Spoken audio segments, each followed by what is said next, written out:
सभी दर्शकों को मेरा नमस्कार। मित्रों, आप सब लोगों को परंपरागत इस बात की जानकारी है कि प्रत्येक वर्ष पितृपक्ष 15 दिन रहता है और उसमें हम पितरों की पूजा करते हैं। जिन जातकों को पितृदोष है या उन्हें हमारे ज्योतिषाचार्यों द्वारा ये जानकारी दी गई है कि आपकी जन्म पत्रिका में पितृदोष के कारण आपके काम नहीं बन रहे हैं, आप अच्छी जगह अपने को स्थापित नहीं कर पा रहे हैं, लक्ष्मी जी की आपके ऊपर कृपा कम है या आपका कोई ग्रह अरिष्ट है, तो इन सब बिंदुओं को लेकर के आप पितृपक्ष में पूजा अर्चना कर सकते हैं। उसका बहुत अच्छा सा विधान ब्रह्म पुराण में किया गया है। यद्यपि हम ये जो जानकारी आपको दे रहे हैं, ये जानकारी सिर्फ ज़्यादातर ये देंगे कि पितृपक्ष कब प्रारंभ होगा और कब से आपको पूजन करना है, कब से आप उसकी शुरू। इस वर्ष 2024 में पितृपक्ष मंगलवार 17 सितंबर 2024 से प्रारंभ होकर बुधवार 2 अक्टूबर 2024 तक रहेगा।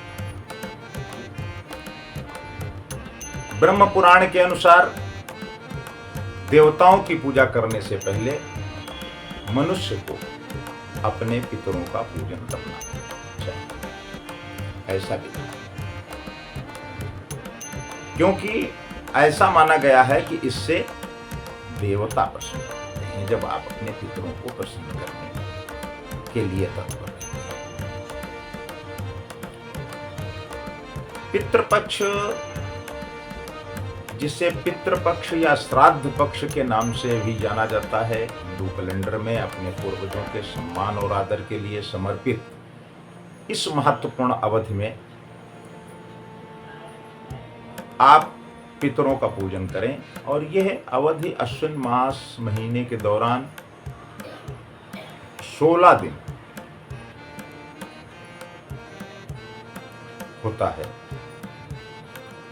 और वो 16 कौन दिन है? 16 चंद्र दिनों में मनाई जाती है पितृपक्ष की तिथि। तो आपको हम ये तो बता ही चुके हैं कि पितृपक्ष कब से प्रारंभ होगा और इसके लिए देवताओं को प्रसन्न करने के लिए आप पितृपक्ष में सबसे पहले पितरों का पूजन करें। यद्यपि पूजा लोग नहीं करते हैं कि ये पितृपक्ष है, और 2 अक्टूबर को जब ये समाप्त होगा तो पूर्णिमा तिथि की शुरुआत पितृपक्ष की शुरुआत का प्रतीक है और अमावस्या तिथि नया चंद्रमा का समापन पितृपक्ष के अंत का प्रतीक है। अब आपको ये जानना जरूरी है कि ये पितृपक्ष का महत्व क्या है। पितृपक्ष के दौरान घर पर पितृ पूजा करना अपने पूर्वजों से जुड़ने का एक गहरा अर्थपूर्ण तरीका है। आप अपने घर में एक पवित्र स्थान स्थापित कर सकते हैं जहां आप भगवान श्री कृष्ण की पूजा करते हैं। धूप, दीप, नैवेद्य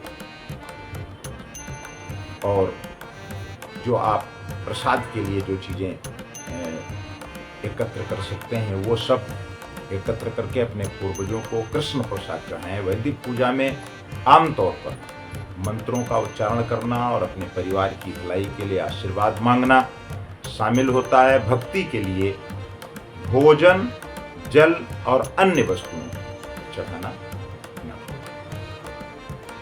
अब पितृपक्ष के दौरान आप कौन सा अनुष्ठान से करते हैं? तो पितृपक्ष के दौरान अनुष्ठान में कौन कौन चीज़ें शामिल होती हैं? तर्पण के लिए पितरों को काले तिल मिला जल अर्पित करना, पिंडदान तिल और जौ के आटे के साथ चावल के गोले पिंडदान अर्पित करना, ब्राह्मणों और ज़रूरतमंदों को भोजन कराना, पितृपक्ष के दौरान ब्राह्मणों को भोजन कराना और गरीबों को भोजन कराने की विशेष परंपरा है। और ये है हमारे जितने भी सनातन धर्मावलंबी हैं, वो किसी भी देश में हों, कहीं भी उन्होंने अपना निवास स्थान बना लिया हो, सबको इस बात की जानकारी है कि पितृपक्ष के दौरान हमें इस तरीके का कार्यक्रम पितरों के लिए करना है। तो इससे लाभ क्या है? एक तरफ आपके पूर्वज प्रसन्न होते हैं, तो उनके लिए, अपने परिवार के लिए, अपनी सुख समृद्धि के लिए, अपने भाग्योदय के लिए और अपने पितृदोष के लिए अगर इस कार्यक्रम को आप करते हैं पूरी सद्भावना के साथ, पूरी श्रद्धा के साथ, तो निश्चित रूप से आपको इन सारी चीज़ों का लाभ प्राप्त होगा और जो आपको पितृदोष है उससे आपको मुक्ति